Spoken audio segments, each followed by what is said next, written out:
गीता के क्रम में आज 1.2 अध्याय का दूसरा श्लोक है।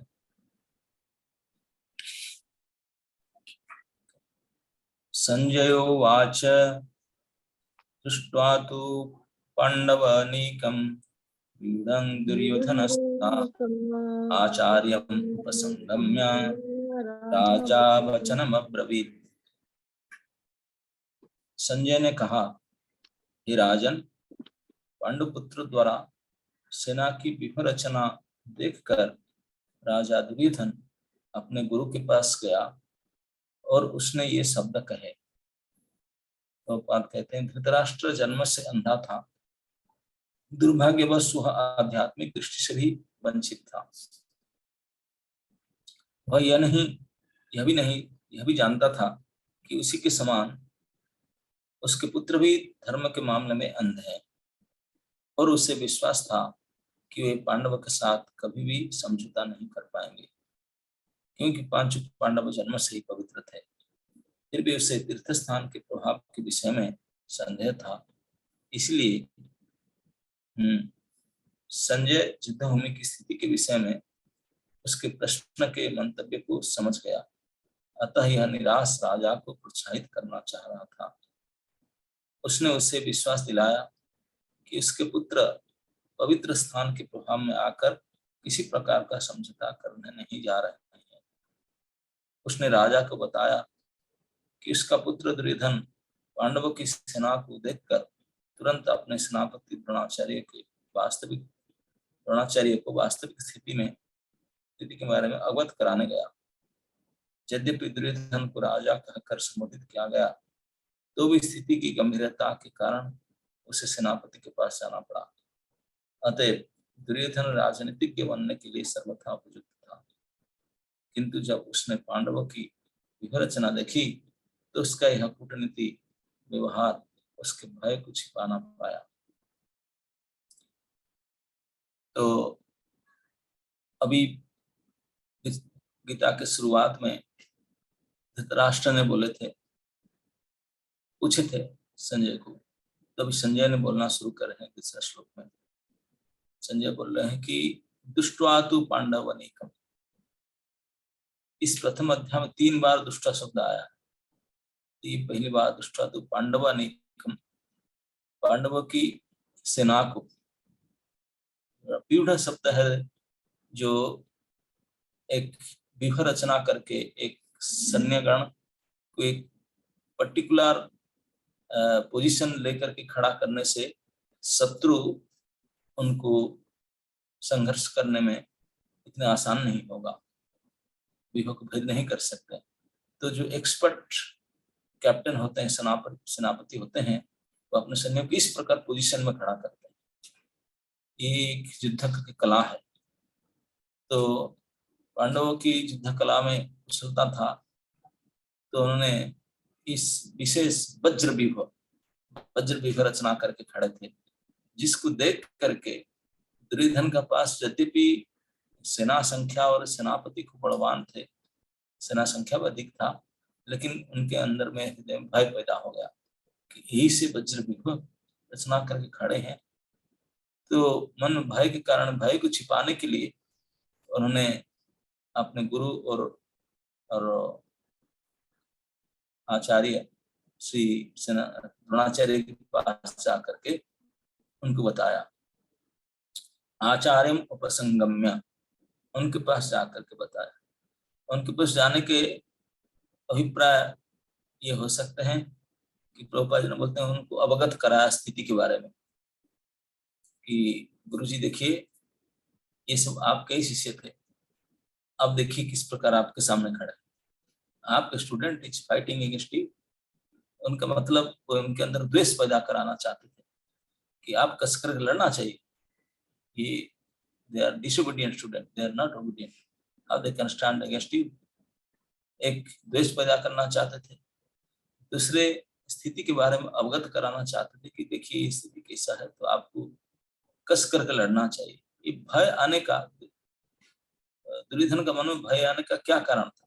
जब भी उनके साथ में भीष्म जैसे सेनापति थे, द्रोण जैसा थे, कृपा जैसी थी कि बड़े महारथी अतिरथी थे, फिर डर क्यों गया?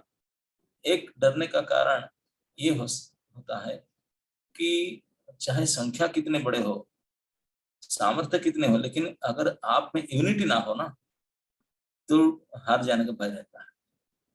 यूनिटी, और पांडव में वज्र पूरा यूनाइटेड, कंप्लीट एकता है, भले कम हो, लेकिन उनमें दुर्योधन पार्टी में ये भीष्म, द्रोण, कृप वो नहीं लड़ना चाहते थे। लड़ने के लिए आए, उन्हें अपना अंदर से लड़ने की इच्छा नहीं था। दुर्योधन पार्टी द्वेषी महाक्रोधी वो लड़ना चाहते थे, पांडवों को बदला लेना चाहते थे, लेकिन भीष्म द्रोण जो सदाचारी वो लड़ना नहीं चाहते, तो उनके अंदर यूनिटी नहीं था, डिसयूनिटी था, इसके कारण भय मन में उनका था। तो अभी उन्होंने द्रोणाचार्य के पास जाकर अवगत करा कि अभी इस प्रकार के एकजुट हो जाना चाहिए, लड़ना चाहिए। तो इसमें दुर्योधन का राजनीति पता चलता है, कितने तीक्ष्ण पॉलिटिशियन था वो, एक्सपर्ट पॉलिटिशियन। स्थिति के अनुसार उन्होंने अपने भय को छिपा करके और उनके पास जाकर के इस प्रकार अवगत करा रहा था स्थिति को। तो उसमें एक शब्द आया, पांडवानीकं व्यूढ़म, पांडवों के जो सैन्य के सज्जा जो इस प्रकार खड़े थे जी पोजीशन में, ये भय पैदा करने वाला था। बड़े अच्छे सुसज्जित ढंग से वज्र व्यूह बना करके खड़े थे। तदा दुर्योधन, दुर्योधन को कहते हैं कि धृतराष्ट्र का राजा, इसी दुर्योधन उपसंगम राजा वचनम अब्रवीत, राजा शब्द दुर्योधन के लिए कहा गया, यद्यपि दुर्योधन राजा नहीं था, लेकिन राजा जो धृतराष्ट्र था, ये उनका सबसे बड़ा वीकनेस था कि दुर्योधन के प्रति इतने अटाच था, और उस राज कार्य का समुच्चय सब कुछ दुर्योधन ही करता था। नाम केवल धृतराष्ट्र था, संपूर्ण कार्य, ये जो युद्ध हो रहा था, युद्ध का मुख्य कारण दुर्योधन था कि उन्होंने जिद करके बैठा, और उन्होंने कितने गलत जिद्दी क्या क्या क्या उनको पता था धृतराष्ट्र को, लेकिन फिर भी उनके पुत्र मोह के कारण उसको कुछ नहीं बोल सकता था।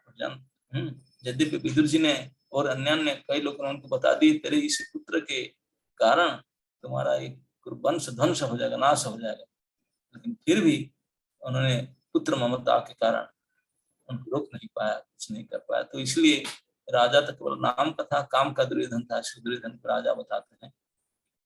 दुर्योधन तदा, तदा मतलब उसी समय, उसी स्थान में जहां दोनों पक्ष की सेना सामना सामने अपने अपने पोजीशन लेकर खड़े हो चुके हैं। उस समय युद्ध की शुरुआत के पहले, इन द बिगिनिंग, क्योंकि वो पूछा था धृतराष्ट्र ने, फ्रॉम द बिगिनिंग मुझे बताओ क्या क्या किया।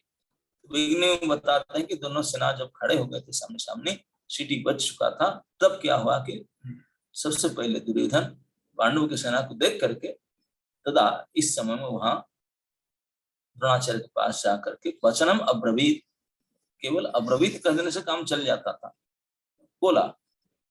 अरे क्या वचन बोला, बोलने का अंदर ही वचन आ जाता, लेकिन फिर भी वचनम अब्रवीत, कारण कोई निर्दिष्ट गंभीरपूर्ण वचन कह रहा था, तो इसलिए ये बात बोला आपने। क्या बात बोला, ये काल के श्लोक में आएगा। क्या विशेष बात उन्होंने राजनीति चला करके बोला द्रोणाचार्य के पास जाकर के, एक काल बताएंगे। लेकिन आज फर्स्ट सीन में, बिगिनिंग ऑफ द वॉर, सबसे पहले दुर्योधन एक्टिव होकर के पांडव की सेना को देख करके थोड़ा हृदय में भयभीत होकर के अपने गुरु और आचार्य महासेनापति के रूप में थे, भीष्म के साथ में उनका था पोजीशन, तो उनको जा करके स्थिति के बारे में अवगत करा कर उकसा रहा है, और पांडवों के प्रति उनके अंदर द्वेष सृष्टि करने का प्रयास कर रहा है। ये प्रभुपाद लिखते हैं, यद्यपि उन्होंने द्रोणाचार्य के पास कूटनीति का अप्लाई कर रहा था, लेकिन पांडवों की व्यूह रचना को देख करके उनको भय को छिपा ना पाया।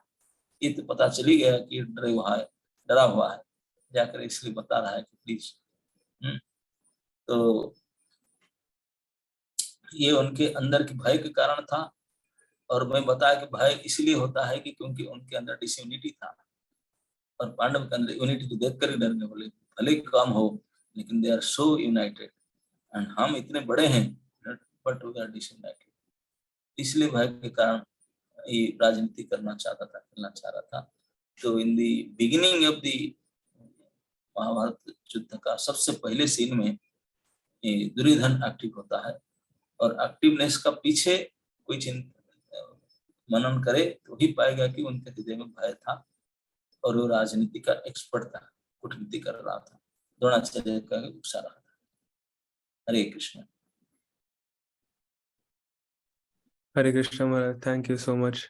तो महाराज मैंने सीखा आज कि जैसे दुर्योधन के दिल में, हृदय में फियर था, वो इसलिए था क्योंकि वो पांडव की सेना देख रहे थे कि इतनी यूनिटी है और हम में इतनी डिसयूनिटी है।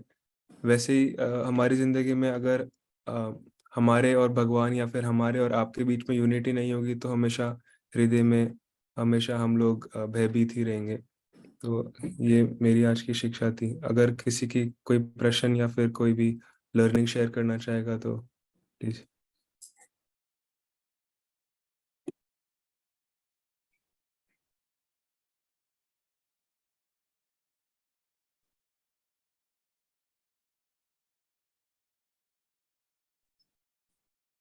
Vrinda, you can share your learnings. Hare Krishna Maharaji, please accept my humble obeisances. One thing I learned कि धृतराष्ट्र को दिख रहा था गलत कर रहा है, पर अटैचमेंट्स की वजह से वो उनको रोक नहीं पा रहे थे। तो हमारे साथ भी ऐसा होता है कि हम अटैच होते हैं, अपने आप को गलत कार्य करने से रोक नहीं पाते, या फिर हमें दिख रहा होता है कि कभी कभार मटेरियल वर्ल्ड में कि बहुत पेरेंट्स अपने अटैचमेंट की वजह से अपने चिल्ड्रन की अटैचमेंट की वजह से उनको गलत कार्य करने से रोकते नहीं और वो गलत कार्य कर देते हैं। And then Duryodhan was the main reason of the war, उसके रॉन्ग डिज़ायर्स की वजह से, क्योंकि वो चाहता था लॉर्ड ओवर करना, तो he became the main reason जिसकी वजह से पूरी महाभारत हुई। सुरेखा माता जी। हरे कृष्ण महाराज, सादर प्रणाम, सभी वैष्णवों को प्रणाम। एक पॉइंट हम ये भी लर्निंग का ले सकते हैं, जैसे प्रभुपाद ने क्लियरली मेंशन किया है कि दुर्योधन जो है वो बहुत अच्छा राजनीतिज्ञ था, लेकिन अनटिल एंड अनलेस हम भगवान को सेंटर में रख के एक्टिविटीज नहीं करेंगे तो हमारे अंदर चाहे जितनी भी कैपेबिलिटीज हों वो हमें मिसगाइड ही करेंगी और मिसलीड ही करेंगी। तो अपनी मतलब भौतिक कैपेबिलिटीज को अगर हम एक्चुअली अटेन करना चाहते हैं सही तरीके से, तो we should keep Krishna in the center और गुरु की आज्ञा और आदेश का पालन करते हुए हमें उन सारी कैपेबिलिटीज को भगवान की सेवा में लगाना चाहिए। हरि बोल।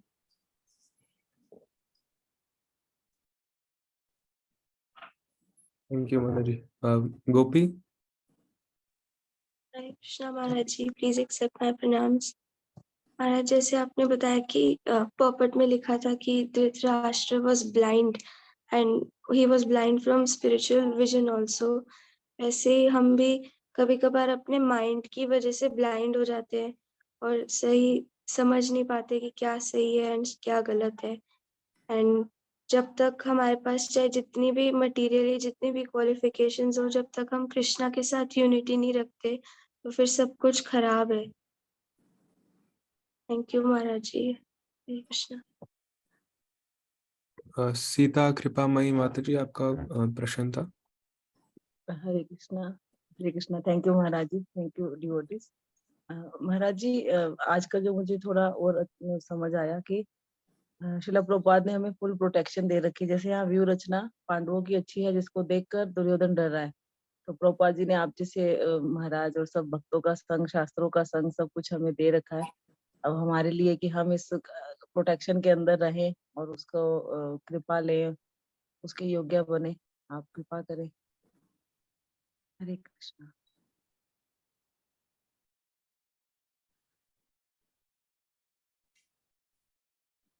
कोई और अपना लर्निंग्स को या फिर कोई प्रश्न किसी के पास?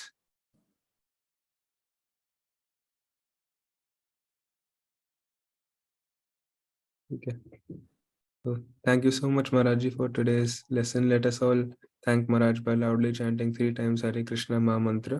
हरे हरे कृष्णा कृष्णा कृष्णा हरे हरे हरे राम राम राम हरे हरे हरे कृष्णा कृष्णा कृष्णा हरे हरे हरे राम राम राम हरे हरे हरे कृष्णा कृष्णा कृष्णा हरे हरे हरे राम राम हरे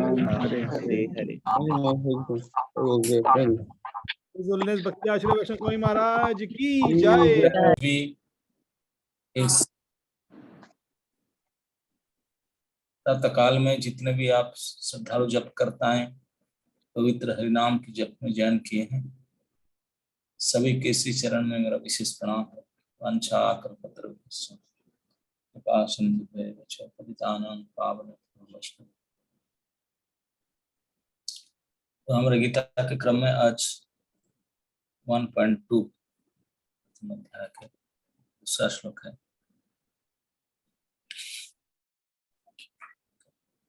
संजय उवाच दृष्ट्वा तु पाण्डवानीकं व्यूढं दुर्योधनस्तथा आचार्यम् उपसंगम्य राजा वचनमब्रवीत्।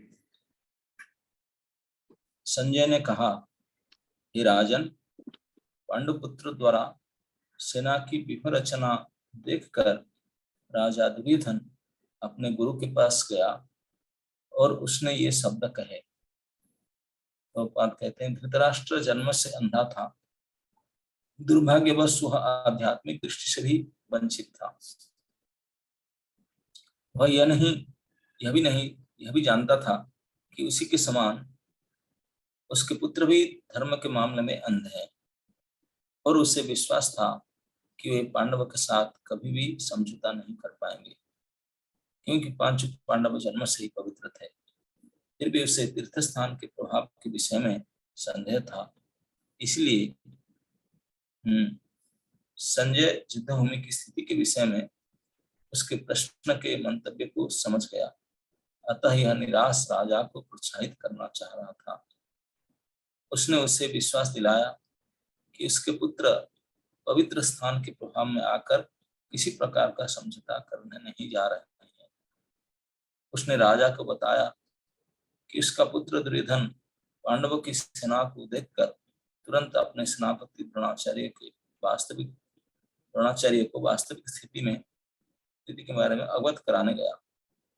यद्यपि दुर्योधन को राजा कहकर संबोधित किया गया, तो भी स्थिति की गंभीरता के कारण उसे सेनापति के पास जाना पड़ा। अतएव दुर्योधन राजनीतिज्ञ बनने के लिए सर्वथा उपयुक्त था, किंतु जब उसने पांडवों की व्यूह रचना देखी तो उसका यह कूटनीति व्यवहार उसके भय को छिपा ना पाया।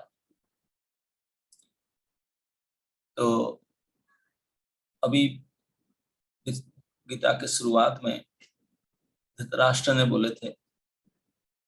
पूछे थे संजय को, तभी संजय ने बोलना शुरू कर रहे हैं। तीसरा श्लोक में संजय बोल रहे हैं कि दुष्ट्वा तु पांडवानीकम।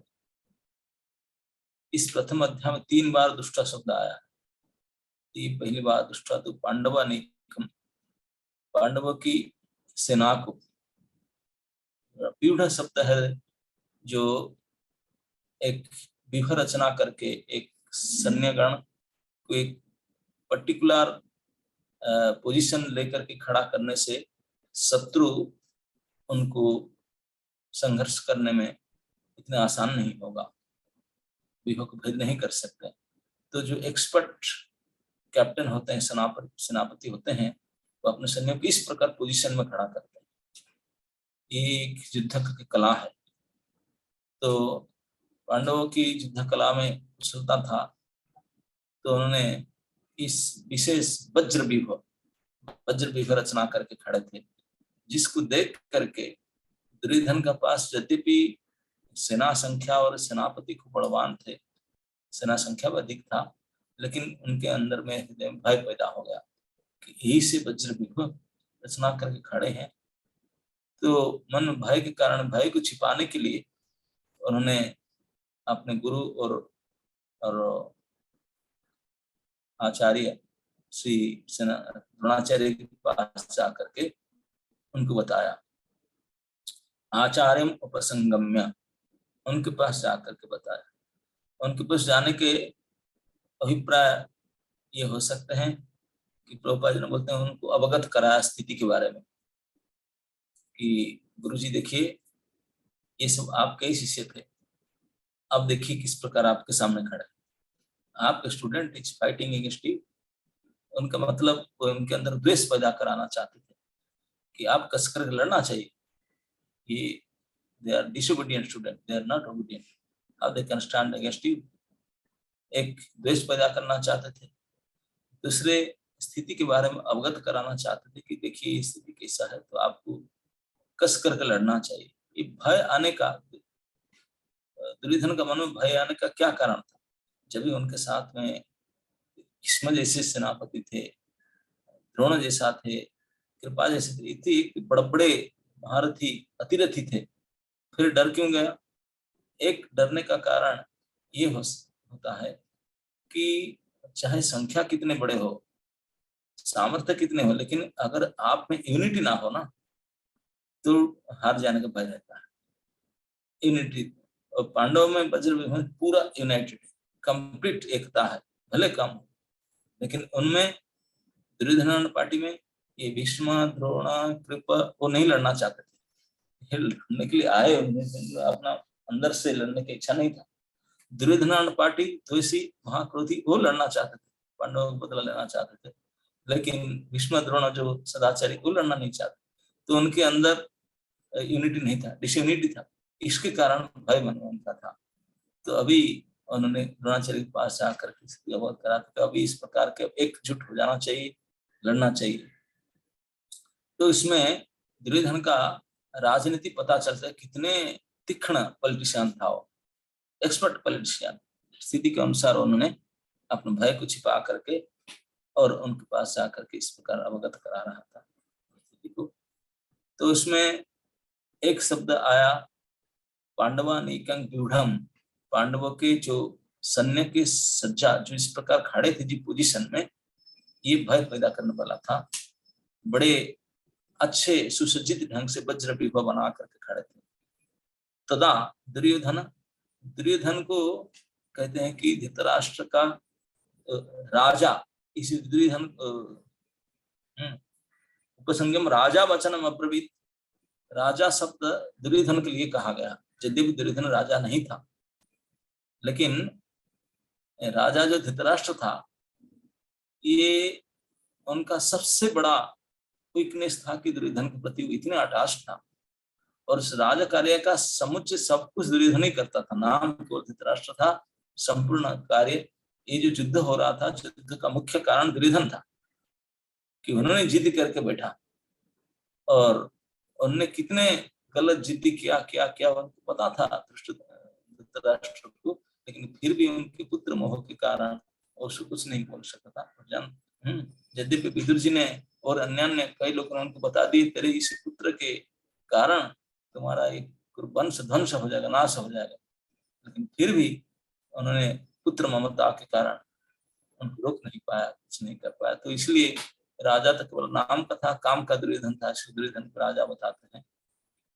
दुर्योधन तदा मतलब उसी समय उसी स्थान में जहां दोनों पक्ष की सेना सामना सामने अपने अपने पोजीशन लेकर खड़े हो चुके हैं।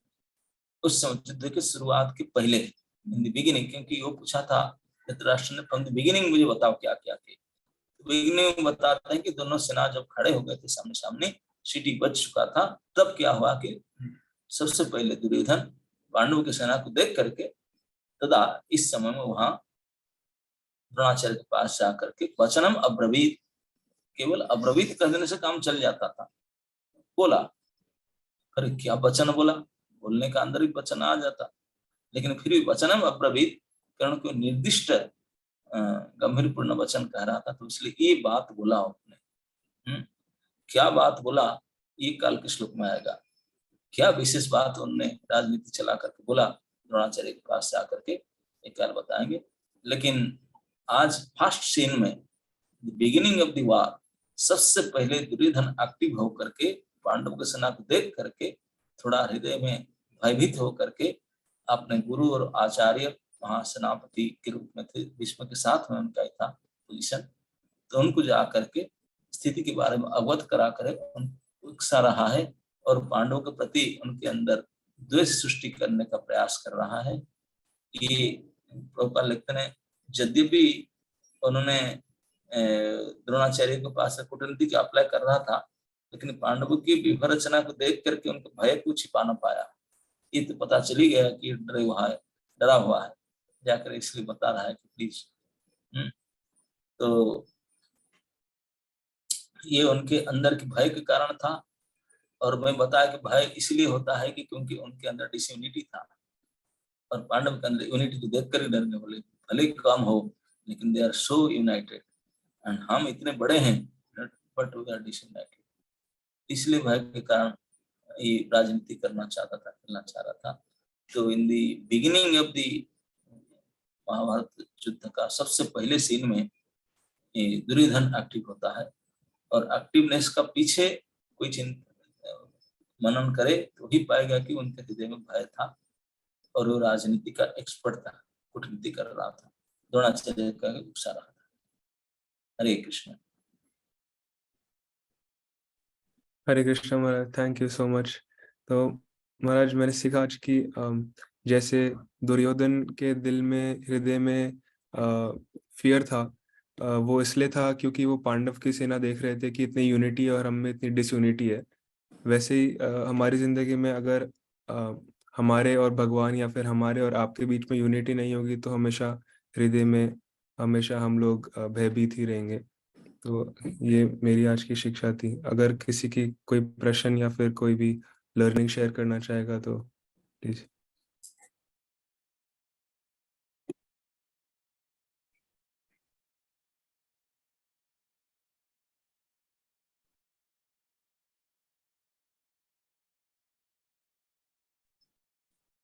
वृंदा, you can share your learnings. Hare Krishna Maharaj ji, please accept my humble obeisances.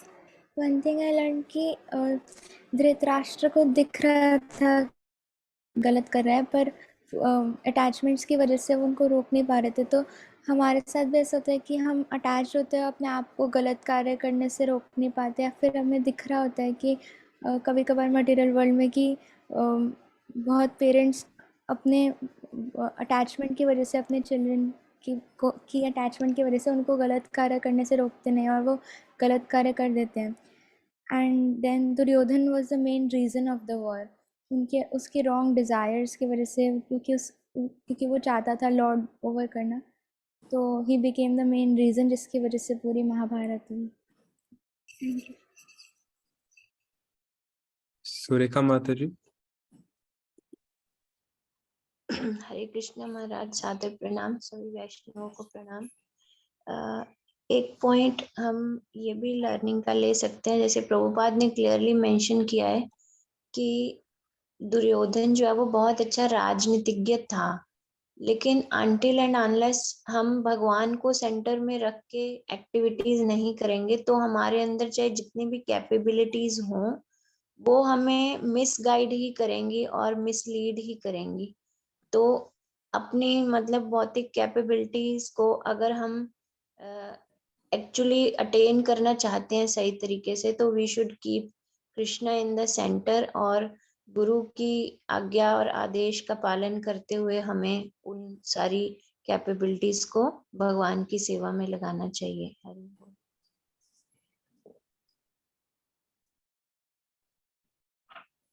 Thank you माता जी। गोपी।